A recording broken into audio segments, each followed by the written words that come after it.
Hello বন্ধুরা, তো rocking star ইয়াসের জন্মদিনে তার আপকামিং সিনেমা টক্সির তার প্রথম ফার্স্ট ড্রপ আজকে এসে গেল এবং যেটার যে অপেক্ষার জন্য ছিলাম। এবং সবার আগে তো হ্যাপি বার্থডে ইয়াস, মানে তার কেজিএফ দিয়ে মানুষের মনে যে কীভাবে জয় করেছে এবং প্যান ইন্ডিয়ান সুপারস্টার হয়ে দাঁড়িয়েছে, সেটা তারই কৃতিত্ব বলা যায় এবং অবশ্যই সঙ্গে ডিরেক্টরের কৃতিত্ব থাকবে সেখানে। কিন্তু ইয়াস তো ভাই ইয়াস, এখানে যে টিজারটার মতো আনা আসছে এটাকে কাইন্ড অফ টিজার বলার চাই না, এটা কাইন্ড অফ একটা প্রি টিজার টাইপের একটা আপনি বলতে পারেন, একটা ক্যারেক্টার ইন্ট্রোডিউস যে সিনেমার লিড তাকে দেখা যাচ্ছে। তো ইয়াস স্বাভাবিক সেইভাবেই তা ওরা নিয়ে নামছে গাড়ির থেকে এবং সেই সিগারটাকে জ্বালাচ্ছে এখান থেকে, সে আগুনটাকে নিয়েও মানে তাকে বলে এটা সম্ভব। এবং একটা অ্যাংরি ইয়ং ম্যান টাইপের ভাইবস কিন্তু তার এই কেজিএফ থেকে কেজিএফ টু ইভেন এই ক্যারেক্টারটার মধ্যে আরও বেশি হয়তো থাকতে চলেছে, সেরকম কিন্তু ব্যাপার থাকতে চলেছে। এই আমার টিজারটা দেখে সেরকমই লাগছে।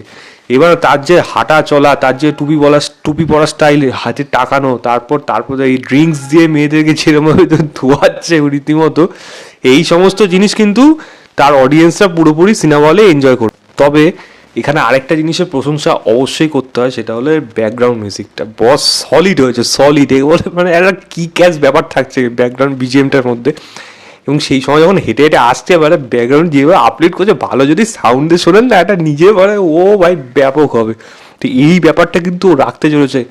ক্যারেক্টার ইটসেলফ, বিজিএম ইটসেলফ একটা আলাদা ওরা কিন্তু ক্রিয়েট করতে চলেছে। তো এই সিনেমাটা নিয়ে কিন্তু অবশ্যই অপেক্ষায় থাকলাম ইয়াসের জন্মদিনের জন্য, ইয়াসের ফ্যানদের জন্য এবং ইয়াসের ফ্যান যারা না তাদেরও জন্য।